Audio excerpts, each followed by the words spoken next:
विशेषज्ञ डाक्टर योगेश नेउपानेसँग संवाद गरेका छौँ। अब वास्तवमा के हुन्छ भने हामीलाई रिङ्गटा चक्कर अब भनेर विभिन्न भाषाहरूमा त बोलिन्छ, यसको अब वर्डहरू त फरक फरक छन्। रिङ्गटा भनेको चाहिँ एउटा रोगको लक्षण हो। जस्तो सामान्यतया ज्वरो रोग होइन, ज्वरो कुनै भित्री रोगको लक्षण हो। त्यस्तै गरी रिङ्गटा पनि के हो भन्दाखेरि रोग होइन, यो रोगको लक्षण हो। सो त्यसै कारण चाहिँ रिङ्गटाको भनौँ न, हामीले पछि उपचारमा कुरा गर्छौँ। सो रिङ्गटाको उपचार गर्नु भनेकै के कारणले गर्दाखेरि रिङ्गटा लाग्यो त्यसको उपचार गर्नु हो। भनेपछि अहिले सामान्य मानिसहरूको उसमा चाहिँ यो समयमा कतिको देखिन्छ त यो समस्या? अब हाम्रो नेपालमा त त्यति डेटाहरू छैनन् यसको बारेमा, तर बाहिर इन्टरनेसनल डेटा हेर्ने हो भने सामान्य जेनरल प्र्याक्टिस जुन भन्नुहुन्छ नि, बिरामी फिजिसियनमा जाने अथवा जिपिकमा जाने 5देखि 10% मान्छेहरू चाहिँ रिङ्गटा लागेर जानुहुन्छ। त्यति प्रिभिलेन्ट छ। अर्को चाहिँ नाक कान घाँटीको बिरामीहरूले हेरेकोहरू मध्ये 20% बिरामीहरू चाहिँ रिङ्गटाको बिरामी पर्नुहुन्छ। ती अब यो 5 to 10% र अर्को 20% बिरामीहरूको मध्ये चाहिँ 30% बिरामीहरूलाई चाहिँ यो रिङ्गटा 4-5 वर्षसम्म लागिरहन्छ अरे। यस्तो खालको डेटा छ। भनेपछि त्यति कमन छ यो रोग। सामान्यतः रिङ्गटा लाग्दाखेरि आज रिङ्गटा लाग्छ होइन, रिङ्गटा लाग्यो केही भएर रिङ्गटा लाग्यो होला, मैले खाना खाइनँ, अलिकति कमजोर भएर पो लाग्यो कि भनेर चाहिँ अब खाने अरू के खायोहरू औषधि खायो होइन, र अस्पताल खासै गइहाल्ने चलन त छैन नि। छैन। त्यसले चाहिँ कस्तो असर गर्छ? यस्तो हो म्याडम, सबभन्दा पहिले चाहिँ हामी कहाँ कोही बिरामी रिङ्गटा लागेर आउनुभयो मानको लागि। सो रिङ्गटा लागेर आउनु, किनभने विभिन्न कुराहरूलाई बिरामीले रिङ्गटा भनेर भन्नुहुन्छ। हामी त डाक्टर रिङ्गटा भनेको बुझ्छौँ, तर अर्डिनेरी मान्छेले त रिङ्गटा केलाई भनेर जानुहुन्न। सो जे लक्षण बिरामीलाई भन्न आउँदैन, जस्तो टाउको दुखो भन्न आयो, पेट दुखो भन्न आयो, हात दुखो भन्न आयो, डायरिया भयो भन्न आयो, तर जे लक्षण जे उसको जिउमा भइरहेको छ उसलाई भन्न आउँदैन, त्यो शब्द चाहिँ बिरामीले रिङ्गटा भनेर युज गरिदिनुहुन्छ। त्यसै कारण चाहिँ हामीले एज अ क्लिनिसियन चाहिँ के बुझ्नुपर्छ भने बिरामीले केलाई रिङ्गटा भन्नुभएको। रिङ्गटा भन्ने बित्तिकै हामी रिङ्गटा लेख्दैनौँ। हामी के भन्छौँ भने तपाईँको भएको अनुभव पहिले सुनाउनुहोस्, अनि तपाईँको भएको अनुभवहरूमध्ये अनि हामी चाहिँ अनुभव भनेर तपाईँले लेख्छौँ। यो चाहिँ लक्षणलाई चाहिँ बिरामीले चाहिँ अथवा यो उहाँलाई भइरहेको कुरा चाहिँ रिङ्गटा रहेछ भनेर भन्छौँ। त्यसै कारण चाहिँ अब हजुरले भनेको जस्तो यत्तिकै भनौँ न, कुनै बेला खाना खाइएन भने अलिकति विकनेस फिल भएको, त्यसलाई हामी के भन्छौँ भन्दाखेरि बिहान खाना खाइएन, जिउमा सुगर कम होला, हाइपोग्लाइसेमिया भएर अलिकति विकनेस होला, त्यो यसलाई सामान्य कुरामा लियो। त्यसै कारण चाहिँ बिरामीले केलाई रिङ्गटा भन्न खोज्नु भएको छ, सबभन्दा पहिले बिरामी पनि प्रष्ट हुनुपर्छ, अनि उपचार गर्ने डाक्टर पनि प्रष्ट हुनुपर्छ। त्यसमा यहाँहरूले त धेरै हेरिसक्नु भएको छ त्यसमा बिरामीहरू। यो के कारण चाहिँ हुन्छ यस्तो रिङ्गटा लाग्ने लक्षणहरू चाहिँ के कारण देखिन्छ मानिसहरूमा? अब सबभन्दा पहिले रिङ्गटा के कारणले हुन्छ भनेर बुझ्नको लागि चाहिँ हाम्रो जिउ स्टेबल अथवा हाम्रो जो स्थिर, हाम्रो जिउ ब्यालेन्स कसरी हुन्छ भन्ने कुरा बुझ्यो भने रिङ्गटा किन लाग्छ भन्ने कुरा बुझिन्छ।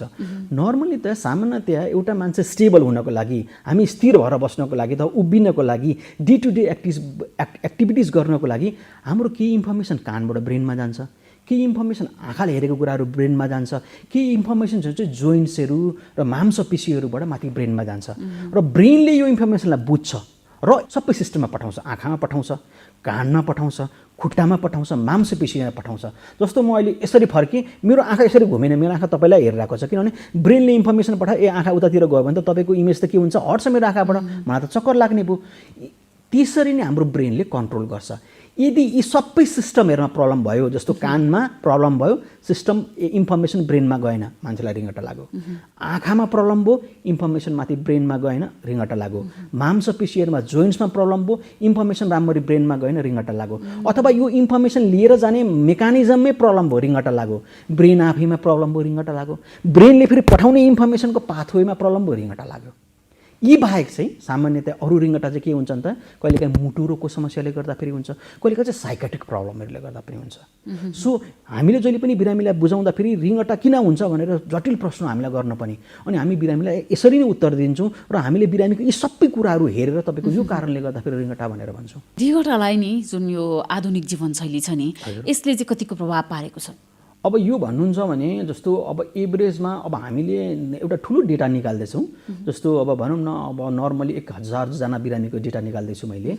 अब 1000 जना बिरामीको डेटामध्ये अब जुन सबै कुरा इन्फर्मेसन राखिएको डेटामा चाहिँ हामीले के पायौँ भने लगभग 40% जति बिरामी चाहिँ एउटा भेस्टिबुलर माइग्रेन भनेर रोगले पीडित हुनुभएको छ। हामीले टाउको दुख्ने माइग्रेन भनेर तपाईँलाई सुनेको छ, तर रिङ्गटा लाग्ने माइग्रेन भनेर सुनेको छैन। सो अब मान्छेले तपाईँलाई माइग्रेन भयो भनेर भन्यो भने हाँस डाक्टर साहब टाउको दुखेको छैन, के माइग्रेन भयो भनेर भन्नुहुन्छ, तर रिङ्गटा लाग्ने माइग्रेन छुट्टै हुन्छ। यसको एक नम्बर कज भनेको आधुनिक लाइफस्टाइल हो। जस्तो हामी के गर्छौँ त, बिहानदेखि उठेदेखि मोबाइल फोन हेर्न सुरु गर्छौँ। बिहान उठेर टोयलेटबाट मोबाइल फोन तपाईँ सुरु हुन्छ, टोयलेटबाट मोबाइल फोनबाट जब बेडमा सुतिन्छ, बेडमा पल्टेपछि पनि गुड नाइट मोबाइल फोनबाट हुन्छ, अफिसमा मोबाइल फोन हुन्छ, कम्युनिकेसन काम सबै मोबाइलमा हुन्छ, स्क्रिन कन्ट्याक्ट टाइम यति बेसी हुन्छ। अर्को चाहिँ अफिसमा गयो, केमा काम गरौँ, कम्प्युटरमा काम गरौँ, त्यसले पनि स्क्रिन कन्ट्याक्ट टाइम एकदम बढाउँछ। अर्को चाहिँ स्ट्रेस। अब स्ट्रेस भनेर हामीले बिरामीलाई सोध्छ तपाईँलाई केही स्ट्रेस छ भनेर सोच्छौँ, बिरामी डाक्टर साहब मलाई त केही चिन्ता छैन भन्छ। स्ट्रेस भनेको चिन्ता मात्रै होइन, हाम्रो बडीले जेलाई कोप गर्न सक्दैन। जस्तो फिमेलको महिनावारी पनि स्ट्रेस हो, किनभने उसमा हर्मोनल चेन्ज भइरहेको छ, यसले पनि रिङ्गटा इन्ड्युस गर्न सक्छ, भेस्टिबुलर माइग्रेन। अब हजुरको एक्जाम आइरहेको छ, राम्ररी कोप अप गर्न सकेको छैन, द्याट इज अल्सो स्ट्रेस। अफिसको के छ, टार्गेट तपाईँलाई दिएको छ, यति टार्गेट गर्नु, त्यो मिट गर्न सकिरहेको छैन, त्यो पनि स्ट्रेस। बच्चाको घरमा आएर होमवर्क टाइममा गराउन सकिरहेको छैन, त्यो पनि स्ट्रेस। यी सबैले भेस्टिबुलर माइग्रेन ट्रिगर गर्छ। अर्को चाहिँ हाम्रो के छ, जीवनशैली। बिहान उठ्यो, एक्सर्साइज छैन, त्यसपछि के गरिन्छ, अफिस गइन्छ, त्यसपछि बिहानदेखि के हुन्छ भने घन्टा चिया चाहिन्छ हामीलाई, घन्टामा कफी चाहिन्छ, जङ्क फुड चाहिन्छ।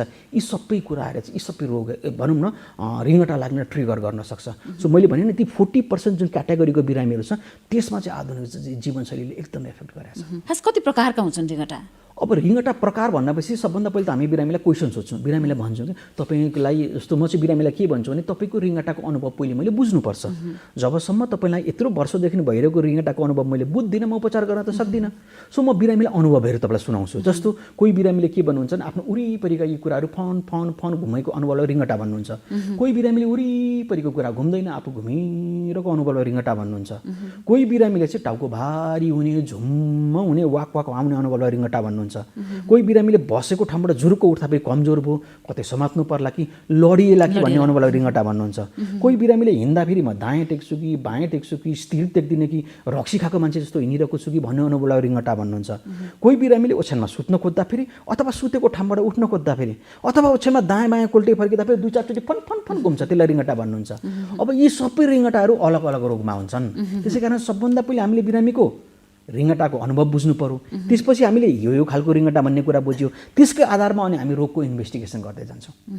भनेपछि बिरामीहरूसँगै पढ्न पर्यो पहिला त। सबभन्दा पहिले त रिङ्गटामा चाहिँ हामीले स्टुडेन्टलाई पढाउँदा पनि के भन्छौँ भने रिङ्गटाको रोग पत्ता लाग्ने भनेको बिरामीसँग गफ गरेर डिटेल हिस्ट्री। यदि रिङ्गटाको रोग हिस्ट्रीमा पत्ता लागेन भने इन्भेस्टिगेसनमा पत्ता लाग्दैन। 80% डायग्नोस बिरामीसँग गफै गरेर गर्नुपर्छ। त्यसै कारण चाहिँ सामान्यतया रुगाखुकी लागेर गयो भने डाक्टर साहबले 10 मिनटमा एउटा ओपिडी टाइम हुन्छ, सक्नुहुन्छ। रिङ्गटाको बिरामी हेर्न 45 मिनट लाग्छ। सो यदि मलाई रिङ्गटा लागेर म कोही डाक्टरका गइरहेको छ र उसले मलाई 5-10 मिनट मात्र हेर्छ भने मलाई जस्टिफाई गरेको होइन, मलाई त आधी घन्टा चाहिन्छ। पहिलेको मेडिकल साइन्स वाज पेसेन्टसँग डक्टरको रिलेसनसिपको आधारमा थियो। अहिलेको मेडिकल साइन्स भनेको चाहिँ डायग्नोस्टिक टुलको आधारमा ट्रिटमेन्ट भयो क्या, विच इज नट राइट। जबसम्म बिरामीसँग राम्ररी बसेर गफ गरिँदैन, बिरामीको डिटेल हिस्ट्री लिँदैन, रिङ्गटा पत्ता लाग्दैन। यस्तै धेरै रोगहरूमा पनि त हुन्छ नि, किनभने बिरामीसँग उसलाई कतिपय बिरामीले के भन्नुहुन्छ भने यति धेरै गाह्रो भएको थियो, मलाई केही सोधेकै छैन, कसरी रोग पत्ता लाग्छ त, त्यो भनेर पनि कतिपय बिरामीहरू चित्त बुझाउनुहुन्न के। हामीले अहिलेको जमानामा प्रब्लम के भने काउन्सिलिङ जुन अबको मेडिकल साइन्सले 1 नम्बर ट्रिटमेन्टमा राख्छ काउन्सिलिङलाई। काउन्सिलिङ अब बिरामीले के सोध्छ भन्दाखेरि डक्टरले लेखिदिने पूर्जामा गोटी मात्रै औषधि भनेर उपचार भनेर सम्झिन्छ, औषधि खाने कम, काउन्सिलिङ ज्यादा भनेर भन्छु। बिरामीले यो पनि बुझाउँछु, तपाईँलाई मैले जति टाइम स्पेन्ड गरेको छ आधी घन्टा, यो भनेको तपाईँको मैले औषधि लेखिनँ भनेर तपाईँको उपचार भएको छैन होइन भन्ने होइन, तपाईँको उपचार भएको छ तर कसरी मैले काउन्सिलिङ गरिरहेको छु, that is very important. So अहिलेको मेडिकल साइन्समा हामीले सबैले फोकस गर्नुपर्ने भनेको पेसेन्ट काउन्सिलिङ, जुन अब हामीमा मात्रै होइन संसारभरि नै कमी छ। इन्डिया, नेपाल, जुन साउथ इस्ट एसियामा त एकदमै कमी छ। विदेशतिर चाहिँ एउटा स्लट हुन्छ तपाईँलाई, अब पेसेन्ट आउँछ आधी घन्टाको स्लट पाउँछ। हाम्रोमा त 100 जना बिरामी बाहिर बसेको हुन्छ, एउटालाई 5 मिनटभन्दा बेसी टाइम दियो भने बाहिरको मान्छेहरू हल्ला गर्न सुरु गर्छ, त्यो पनि प्रब्लम छ हाम्रोमा। डाक्टर साहब, हामीले लक्षणका कुराहरू गऱ्यौँ, जुन रिङ्गटा लाग्दा कस्ता कस्ता लक्षणहरू हुन्छन् भनेर, र लक्षणको आधारमा गरिने उपचार त एक प्रकारको भइहाल्यो होइन। त्यो बाहेक हामीले रिङ्गटा लाग्दा कस्ता कस्ता जाँचहरू गर्नुपर्ने हुन्छ? अब बेसिकल्ली अब प्रायः जसो के हुन्छ भने बिरामी आउँदाखेरि जस्तो हामी कहाँ आउँदाखेरि सबैजनालाई हेरिसकेको हुन्छ बिरामी। अब प्रायः जसो अब सबै टेस्टहरू तपाईँलाई भइसकेको हुन्छ। जस्तो सिटी स्क्यान भइसकेको हुन्छ, एमआरआई भइसकेको हुन्छ, इसिजी भइसकेको हुन्छ, इको भइसकेको हुन्छ, अनि त्यसपछि ब्लड टेस्टहरू सबै भइसकेको हुन्छ, नभएको केही पनि टेस्ट हुँदैन।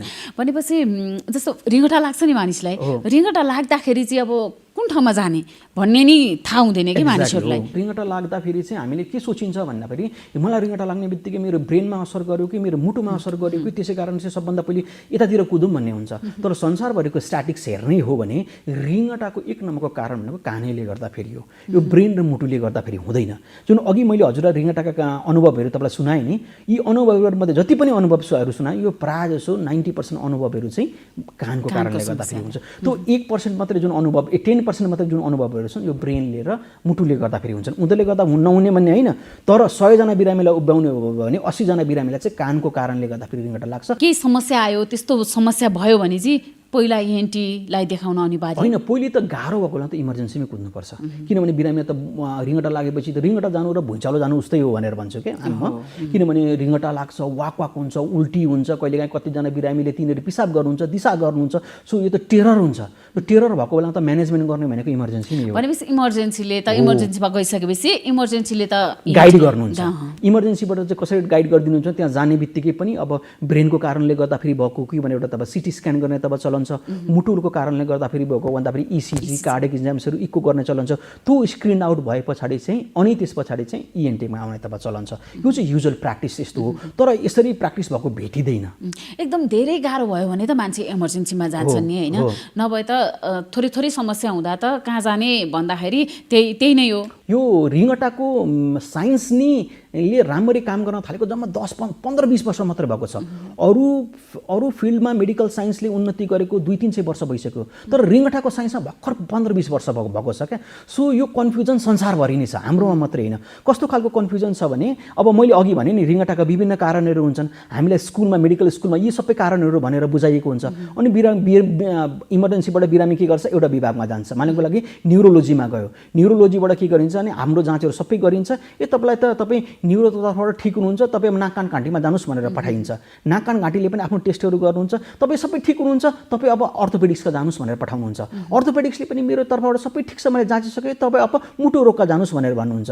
मुटु रोगको पनि सबै जाँच्नुहुन्छ, अब तपाईँ कहाँ जाने भन्दाखेरि चाहिँ यताउति गर्दा फेरि लास्टमा साइकेट्रिकमा पुग्नुहुन्छ। सो बिरामी त घुमेको गर्नुहुन्छ। सो यो संसारभरि नै के प्रब्लम छ भने एउटै ठाउँमा बसेर रिङ्गटाको बिरामीलाई हेरिँदैन, रिफर गरिन्छ क्या। सो अब यस्तो खालको प्र्याक्टिस हुनु पर्यो कि एज अ होल रिङ्गटाको बिरामीलाई चाहिँ एउटा टिमवर्क भएर हेर्नु पर्यो। यो प्र्याक्टिस सुरु गर्नुपर्छ रिङ्गटामा। भनेपछि एउटा छुट्टै टिम नै चाहियो। टिम नै भयो भने त अनि बिरामीले नि घुम्नु परेन, त्यतिकै चक्कर लागेन नि, फेरि चक्कर लागेन। सबै रिपोर्ट चाहिँ नर्मल छ। बिरामीले हामी कहाँ भन्दा त्यो हुन्छ, डाक्टर साहब मैले नगरेको टेस्ट के छ त्यो मलाई गराइदिनुहोस् न, सबै मेरो टेस्ट चाहिँ ठिक छ, म ठिक छैन भनेपछि त अब हामीले टेस्ट ठिक छ कि छैन भनेर हेर्ने त होइन, हामी त बिरामी पो ठिक छ कि छैन भनेर हेर्नु पर्यो। सो बिरामी ठिक नभएपछि त बिरामीलाई त इभ्यालुएट त गर्नु पर्यो। कहिलेकाहीँ मैले एक्लै हेर्दा नहोला, अर्कोले एक्लै हेर्दा, त्यो यसमा पनि टिमवर्क चाहिन्छ। सो बिरामीलाई अलग अलग डाक्टरका पठाउने होइन कि बिरामीले एकै ठाउँमा बसेर हेर्नुपर्छ। यो प्र्याक्टिस डेभलप गर्नुपर्छ। हामीले यसैको लागि लबिङ गरिरहेको छौँ अहिले। भनेपछि हामी अर्को कुरा पनि यहीँ जोडिरहेका थियौँ, जाँचको कुरामा। डाक्टर साहब जस्तो के जाँच के जाँच गर्ने भन्ने कुरामा हजुरले सबै जाँच गरिसकेको हुन्छ हो। अब गर्नुपर्ने चाहिँ के हुन्छ भने जस्तो म चाहिँ के भन्छु भने बिरामीसँग राम्ररी गफ गर्यो भने 80% बिरामीले केही पनि टेस्ट गर्नु पर्दैन। 80% बिरामी, किन 80% कसको चाहिँ हामी त्यत्तिकै थाहा पाउँछौँ बिरामीसँग गफै गरेर। अनि सिम्पल हामी चाहिँ के गर्छौँ, क्लिनिकल एक्जामिनेसन भनेर भन्छौँ। बाँकी हामीलाई क्लिनिकल एक्जामिनेसन भनेको चाहिँ बिरामीलाई जाँचेर, जस्तो बिरामीलाई हामी विभिन्न अब तपाईँलाई रिङ्गटाको जाँचहरू गर्छौँ, त्यो इन्भेस्टिगेसन होइन है, फेरि बिरामीलाई क्लिनिकली डाक्टरले जाँच्ने यी सबै कुराहरू गर्छौँ, जसलाई चाहिँ अर्को 15-20 मिनट लाग्छ। सो यो 15-20 मिनट टेस्ट गरेपछि प्रायः 80% मान्छेको 80-85% मान्छेको रिङ्गटा पत्ता लाग्छ र उनीहरूलाई ती सामान्य ट्रिटमेन्ट गरेर ठिक भएर जानुहुन्छ। बाँकी जुन 10-15% को क्याटेगोरी छ उहाँहरूमा इन्भेस्टिगेसन गर्नुपर्छ। दुई कारणले गर्दाखेरि इन्भेस्टिगेसन गर्नुपर्छ। एउटा चाहिँ अरू कुनै कारण हो कि होइन भनेर रुल आउट गर्नको लागि, जस्तो सिटी स्क्यान गरिन्छ, एमआरआई गरिन्छ। त्यो चाहिँ किन भन्दाखेरि कतिजना बिरामी आउनुहुन्छ, डाक्टर साहब मैले त सिटी गरेँ, एमआरआई गरिसकेँ, यसमा त केही पनि छैन। म बिरामीले के बुझाउँछु भने सिटी स्क्यान र एमआरआईले रोग पत्ता लगाउँदैन, कहिले पनि रोग पत्ता लगाउँदैन। सिटी स्क्यान र एमआरआई त भनेको फोटो हो, कुनै मान्छेको फोटो देखाएर मरेको छ कि बाँचेको छ, सास फेरेको छ कि छैन भनेर भन्न सकिन्छ? सकिँदैन। फोटोले त के भन्छ त? कपाल कसरी कोरेको छ, दाग छ कि छैन भन्छ। सो सिटी स्क्यान र एमआरआईले चाहिँ के भन्छ भने त्यहाँ ट्युमर छ कि छैन, ब्लिडिङ छ कि छैन, केही कट छ कि छैन भन्छ। तर ब्रेन कसरी काम गरिरहेको छ कहिले पनि भन्दैन। त्यसको लागि चाहिँ क्लिनिकल इभ्यालुएसन गर्नु पर्यो र अरू फिजियोलोजिकल टेस्टहरू भन्छौँ हामीहरू, जुन चाहिँ रिङ्गटासँग रिलेटेड। जस्तो अहिले हामीले बल्ल बल्ल नेपालमा भित्राएका छौँ, जसको VNG, ENG, VHIT, भ्याम्प भन्ने टेस्टहरू छ, जुन चाहिँ शिक्षण अस्पताल महाराजगञ्जमा हुन्छ। यी टेस्टहरू चाहिँ फिजियोलोजिकल टेस्टहरू जसले चाहिँ 5 देखि 10% मान्छेमा क्याचअप गर्न हेल्प गर्छ त्यो डायग्नोसिसहरू। सो हामी टेस्ट चाहिँ दुई कारणले गर्दा, अरू एसोसिएटेड कुनै कारण छ कि छैन भनेर रुल आउट गर्नलाई, अर्को चाहिँ बिरामीको फङ्सन कति छ फिजियोलोजिकल्ली भनेर हेर्नको लागि त्यो चाहिँ गर्छौँ। तर म चाहिँ जहिले पनि जहाँ पनि लेक्चर दिँदाखेरि पढाउँदा पनि अथवा बिरामीसँग पनि तपाईँलाई टेस्ट चाहिँदैन, तपाईँले मसँग गफै गर्नु टेस्ट हो। भनेपछि काउन्सिलिङबाट धेरै रोग ठिक हुने भयो। उपचार डायग्नोसिस पनि हुने भयो, उपचार पनि हुने भयो। र सामान्य हामीले ओपिडीमा एक्सर्साइजहरू गराउँछौँ क्या। एउटा BPPP भन्ने रोग एकदमै कमन छ रिङ्गटा लागेको। जस्तो ओपिडीमा 100जना मान्छे रिङ्गटा लागेको मात्रै बिरामी आयो भने 40जना मान्छेलाई BPPP को कारणले गर्दा रिङ्गटा लागेको हुन्छ। BPPP को ट्रिटमेन्ट भनेको 10 मिनटको एक्सर्साइज गर्यो भने ऊ ठिक भएर गइहाल्यो। भनेर हेर्नुहोस् त 40जना कति घुम्नुपर्छ त्यतिको लागि मान्छे? 3 वर्ष मिनिमम आइपुग्दा फेरि है। घुमेको घुमे हुन्छ अनि नाथे के हुन्छ त 10 मिनटमा एक्सर्साइज गर्यो, ती टेबलमा बिरामी ठिक भएर हाँस्दै जान्छ। त्यस्तो खालको हुन्छ। सो 40% बिरामीले त के टेस्टै गर्नु, इन्भेस्टिगेसनै गर्नु पर्यो, पैसै खर्च भएन। ठाउँ पत्ता लगाउन सक्नु पर्यो। कतिपय मानिसहरूलाई त यसको उपचार कहाँ हुन्छ भनेर पनि थाहा छैन, त्यत्तिकै अल्मलिरहनु भएको छ। घुमेले भन्यो घुमेको घुमिरहनु भएको छ, घुमेको घुमे। यो डक्टरका ठिक हुन्छ कि त्यो डक्टरका ठिक हुन्छ। हामी चाहिँ अर्को के भन्छ भने डक्टर सपिङ के, जस्तो लुगा कहाँ राम्रो पाइन्छ भने हामीले सपिङ गरे जस्तै डक्टर कुन ठिक होला कुन राम्रो होला भने यसमा डक्टर सपिङ एकदमै बेसी हुन्छ। त्यो गर्दा गर्दै मानिस अझ जटिल अवस्थामा अनि मान्छे लास्टमा हामी कहाँ आउँदाखेरि डिप्रेस्ड भएर क्या साइकोलोजिकल प्रब्लम पनि एसोसिएटेड भएर आउनुहुन्छ। भनेपछि साइकोलोजिकल प्रब्लमले पनि त त्यो रिङ्गटा लाग्ने हुन्छ अनि यसले पनि साइकोलोजिकल प्रब्लम थप्छ। डाक्टर साहब जस्तै अब रिङ्गटा सम्बन्धी भ्रमहरू चाहिँ के छन् त? अब रिङ्गटा सम्बन्धी अब त्यो चाहिँ उपचारको कुराहरूमा कति कुराहरूमा भ्रम छ। जस्तो प्रायः जस्तो बिरामीहरू के हुन्छ भने रिङ्गटा नलाग्ने औषधि वर्षौँदेखि खाएर आइरहनु भएको हुन्छ। जस्तो म बिरामीलाई बजाउँछु, तपाईँलाई ज्वरो आयो भने, ज्वरो आइरह्यो भने 2 वर्षसम्म सिटामोल खाएर बस्नुहुन्छ? बस्नुहुन्न नि त। ज्वरो ठिक गर्नको लागि त ज्वरोको कारण पत्ता लगाउनु पर्यो। नै पिसाबको इन्फेक्सनले गर्दाखेरि, घाँटीको इन्फेक्सन, त्यो त टेस्ट गर्नु पर्यो अथवा डाक्टरले जाँच्नु पर्यो नि त। अनि सिटामोल खाएर जब 2-3 वर्ष बसिँदैन, 5-6 महिना बसिँदैन भने रिङ्गटा लागेको बिरामीले पनि जहिले पनि के भनिन्छ भने कारण अब ज्वरो आयो भने पनि हामी 3-4 दिन त के गर्छौँ त सिटामोलै खाएर बस्छौँ, त्यसपछि मात्रै इन्भेस्टिगेसन गर्न जान्छौँ। त्यसै कारण चाहिँ रिङ्गटा लाग्यो भने पनि 4-5 दिनसम्म चाहिँ रिङ्गटा नलाग्ने औषधि खान मिल्छ। त्योभन्दा लामो समयसम्म चाहिँ कारण पत्ता लगाउनै पर्छ। कारण पत्ता नलागिकन कसैले तपाईँलाई रिङ्गटा नलाग्ने औषधि खान दिन्छ भने द्याट इज नट गुड। मेरो कारण पत्ता लगाइदिनुहोस् भनेर भन्नु पर्यो। यो एकदमै मिथ छ। हामी कहाँ आइरहनु भएको बिरामीहरू 2 वर्ष 3 वर्षदेखि रिङ्गटा नलाग्ने औषधि खानुहुन्छ। रिङ्गटालाई नलाग्ने औषधिले के गर्छ भने रिङ्गटा नलाग्ने औषधिले हाम्रो कानको फङ्सनलाई चाहिँ के गर्छ, इनिबिट गरिदिन्छ। अब अघि मैले भने ब्यालेन्स सिस्टममा केले एक्टिभेट गर्छ त? कानमा गएको इन्फर्मेसनले एउटा इन्फर्मेसन जानुपर्ने, यही इन्फर्मेसन गएन भने त बिरामीले फेरि रिङ्गटा लाग्ने भयो। भनेपछि रिङ्गटा नलाग्ने औषधि 3-4 दिनसम्म खानु ठिक, तर वर्षौँ खानु चाहिँ यसले उल्टै रिङ्गटा लगाउँछ। भनेपछि त्यो गएन झन् इन्फर्मेसन गएन, झन् रिङ्गटा लाग्यो बिरामीलाई त। सो यो मिथ एकदमै ठुलो कुरो छ। अर्को चाहिँ रिङ्गटा चाहिँ सिटी स्क्यान एमआरआईहरूले पत्ता लगाउँछ भन्ने मिथ छ। यो पनि एकदम गलत कुरा हो। यी सबै चाहिँ मिथहरू जुन छन्, सबभन्दा बेसी मिथ हामीले ट्रिटमेन्टमा त पाछौँ। लामो समयसम्म रिङ्गटा नलाग्ने औषधि खाइदिने। अहिलेको समयमा बिरामीहरू चाहिँ होइन, यो जुन रिङ्गटासँग सम्बन्धित बिरामीहरू भनौँ न, कतिको सचेत भएको पाउनु भएको छ? कस्तो अवस्था भएपछि चाहिँ आउने गरेको पाउनुहुन्छ यहाँले? अहिले चाहिँ के हुन्छ भने अब हामीले 2 तरिकाले बिरामीहरू आउनुहुन्छ। एउटा त कस्तो गरिरहेको छौँ भने हामीले युट्युबहरूमा पनि विभिन्न रिङ्गटाको इन्फर्मेसन्सहरू हालिरहेको छौँ। कस्तो भनौँ न तपाईँलाई यो विभिन्न रिङ्गटाको एक्सर्साइजहरू कुराहरू हालिरहेको छौँ। अर्को चाहिँ फेसबुकहरूमा पनि हामीले पोस्ट गरिरहेको हुन्छौँ, अनलाइनमा पनि आर्टिकल लेखिदिरहेको हुन्छ अवेरनेस गराउनको। त्यो कुराहरू पढेर बिरामी आउनुहुन्छ। अर्को चाहिँ के हुन्छ भने रेफरल बिरामी, जस्तो एउटा बिरामी म त्यहाँ गएँ, म ठिक भएँ, उहाँले अर्को बिरामी पठाउनु भएको, यसरी आउँछ। र अर्को चाहिँ हामीले चाहिँ अब यो मेडिकल फ्याटर्निटीमा पनि एजुकेसन गरिरहेको छौँ। किनभने अघि मैले भने रिङ्गटाको साइन्स भनेको त 15-20 वर्ष भर्खर यङ साइन्स हो। यो हामीले कतिले त जुन मेडिकल स्कुलमा पढ्यौँ त्यसमा धेरै रिङ्गटाको बारेमा हामीलाई पढाइएकै थिएन। सो जबकि मैले मेडिकल स्कुलमा रिङ्गटाको बारेमा धेरै पढेको थिइनँ, मैले आफ्नो स्टुडेन्टलाई पनि मैले पढाउन सकिनँ नि त, होइन। त्यसै कारण चाहिँ अहिले हामीले फोकस के गर्दैछौँ भन्दाखेरि मेडिकल एजुकेसनमा पनि अथवा मेडिकल स्टुडेन्टहरूलाई पनि, नर्सिङ फ्याकल्टीहरूलाई पनि हामीले ठाउँ ठाउँमा गएर सिएमई गरिरहेको छौँ, ताकि उहाँहरूलाई पनि अवेर होस् कि रिङ्गटा चाहिँ कसरी उपचार गरिन्छ, के इन्भेस्टिगेसन गर्न सकिन्छ, र यसमा चाहिँ हामीले बेसी फोकस गरिरहेको छौँ एजुकेसनमा। सो पेसेन्टलाई आफैले एजुकेट गरिदियो भने पनि एक किसिमको अवेरनेस आयो, र हामीले चाहिँ भनौँ न मेडिकल फ्याटर्निटी मित्र मात्रै पनि, डाक्टरहरूलाई पनि, नर्सेसहरूलाई पनि, प्यारामेडिक्सहरूलाई पनि एजुकेसनहरू गऱ्यो भने चाहिँ अझै बिरामीलाई चाहिँ प्रपर ट्रिटमेन्ट पाउँछ होला, बिरामीलाई प्रपर ठाउँमा के अरे यो तपाईँलाई पठाउन सजिलो हुन्छ होला भनेर यसमा चाहिँ लास्ट हामीले 4 वर्षदेखि धेरै काम गरिरहेको छौँ। अब बिचमा कोभिडको लिएको त 1 वर्ष त हाम्रो भएन, तर फेरि हामी तपाईँलाई सुरु गरिरहेको छौँ यो। डाक्टर साहब, जस्तै अब रिङ्गटासँग सम्बन्धित समस्या भएका जुन बिरामीहरू हुनुहुन्छ नि, उहाँले चाहिँ कस्तो प्रकारको जीवनशैली अपनाउनु पर्ला, कस्तो प्रकारको खानपानमा ध्यान दिनु पर्ला, अनि विशेष गरी यसका बिरामीहरूले अन्य पनि कुराहरू हुन्छ नि, ध्यान दिनुपर्ने कुराहरू चाहिँ के हुन सक्छन्? अब जस्तो अब सबभन्दा पहिले त डायग्नोसिस के हो, जस्तो जुन हुन्छ नि रिङ्गटा चाहिँ अघि मैले भने जस्तो सामान्य कहिलेकाहीँ प्रेसर डाउन भएर, कहिलेकाहीँ सुगर डाउन भएर हुने, कतिजना बिरामी ढ्याउढ्याउ आउनेलाई पनि, ग्यास्ट्रिकलाई पनि रिङ्गटा भन्नुहुन्छ, ती सबै कुरालाई हटाउने हो भने रिङ्गटाका साँच्चीकै रिङ्गटाको बिरामी, ट्रु भटाइको पेसेन्ट भन्छौँ क्या हामीहरू, साँच्चीकै रिङ्गटाको बिरामी चाहिँ 2-3टा कुराहरू चाहिँ याद गर्नुपर्छ। एउटा चाहिँ जुन भेस्टिबुलर माइग्रेनहरू भन्ने जुन अघि मैले भने नि, त्यस्तो बिरामीहरूले चाहिँ जो ट्रिगर फ्याक्टरहरू जुन अघि मैले भने लाइफस्टाइलका कुराहरू, बिहान उठ्ने, योगा गर्ने, एक्सर्साइज गर्ने, स्क्रिन कन्ट्याक्ट टाइमहरू कम गर्ने, होइन, त्यस पछाडि चाहिँ मद्यपानहरू जस्तो डार्क वाइनहरूले, डार्क चक्लेटहरूले, डार्क कफीहरूले ट्रिगर गर्छ, यी कुराहरू एभोइड गर्ने, यो एउटा छ।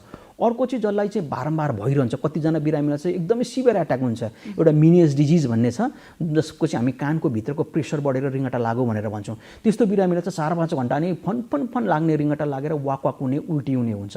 त्यस्ता बिरामीहरूले चाहिँ कहिलेकाहीँ के गर्नु छ भने रिङ्गटा नलाग्ने औषधिहरू चाहिँ आफूसँग जहिले पनि बोकेर हिँड्नुपर्छ, इमर्जेन्सी तपाईँलाई मेडिकेसनको हिसाबले। अर्को चाहिँ एकदमै दुःख दिइरहन्छ, ट्रिटमेन्ट पनि भइरहेको छैन, ड्राइभ गरिदिनु भएन आफूले, होइन। ड्राइभ गर्दा फेरि आफूलाई मात्रै खतरा होइन कि बाटोमा हिँड्ने मान्छेलाई पनि तपाईँलाई खतरा भयो। यी कुराहरू याद गर्नुपर्छ, यी कुराहरू।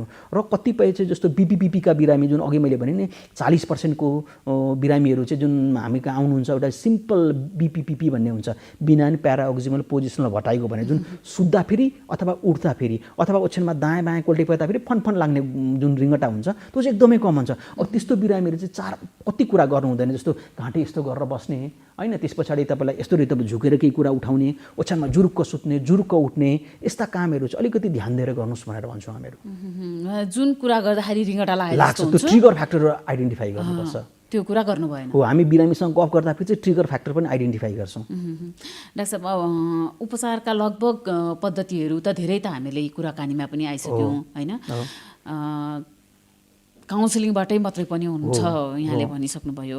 अन्य उपचार गरेर गरिने अरू उपचारहरू चाहिँ के छ त? अब कस्तो छ भने सबभन्दा पहिले त अघि हामीले भनेको एउटा काउन्सिलिङ भयो बिरामीलाई। सबभन्दा पहिले हामी रोग बुझाउँछौँ, बिरामीलाई चाहिँ के मलाई डाक्टर साहब यत्रो सबैतिर देखाएँ त मलाई के भएको छ भने हामी एन्सर गर्छौँ, तपाईँलाई यो भएको, उहाँलाई मेकानिजम बुझाउँछौँ कसरी रोग भएको।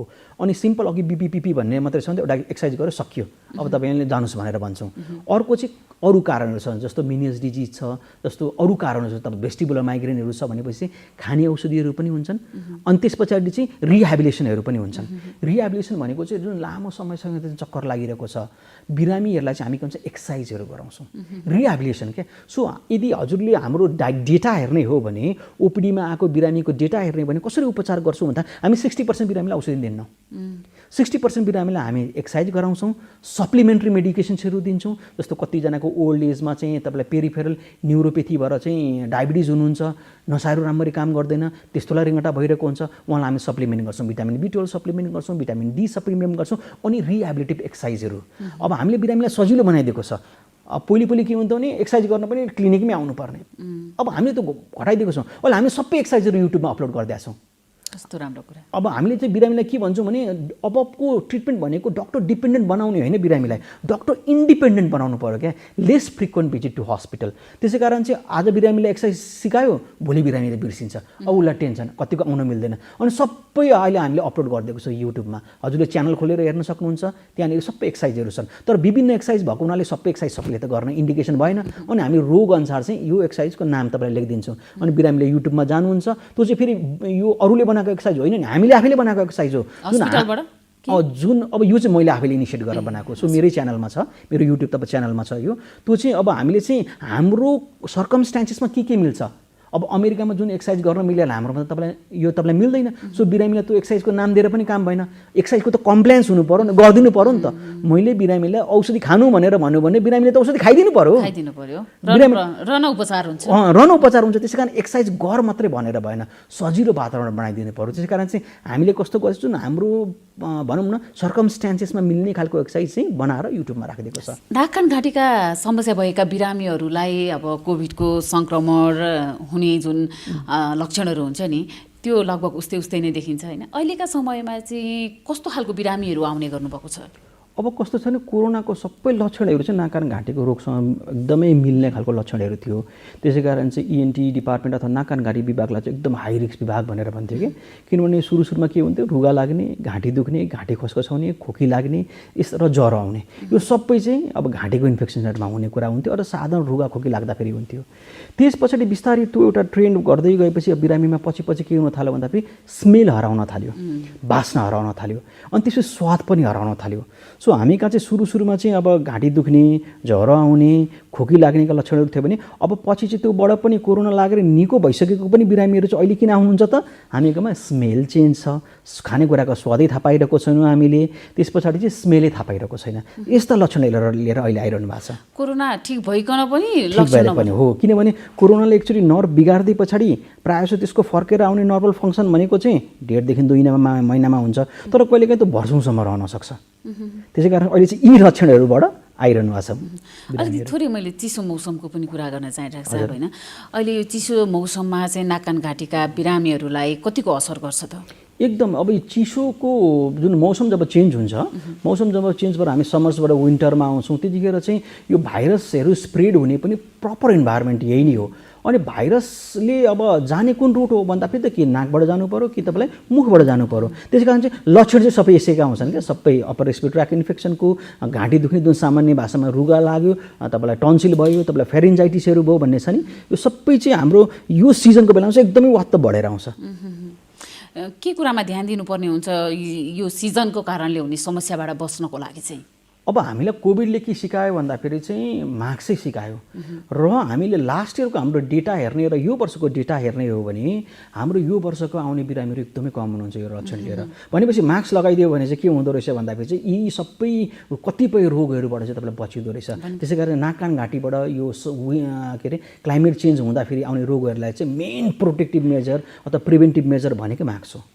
भनेपछि त्यो डाइरेक्ट चिसो हावाभित्र पसेन, होइन चिसो हावाभित्र सँगसँगै कीटाणु हुन्छ, कीटाणुलाई तपाईँले रोकियो भनेपछि त यो अहिले कोभिडले त धेरै ठुलो कुरा सिकायो। एक्ज्याक्टली, अहिले मात्र होइन पछि पनि यही कुरा प्र्याक्टिस गर्यो भने हामी हरेक वर्ष अथवा हरेक चिसोको सिजनमा टन्सिल हुने, रुगा लाग्ने धेरै कम भएर आउँछ। डाक्टर साहब, अब त कोभिड विरुद्धको भ्याक्सिन पनि आइसक्यो नेपालमा होइन। यो कोभिडको भ्याक्सिनहरू चाहिँ कस्ता मानिसहरूले लाउन मिल्छ र कस्ता मानिसहरूले लाउन मिल्दैन?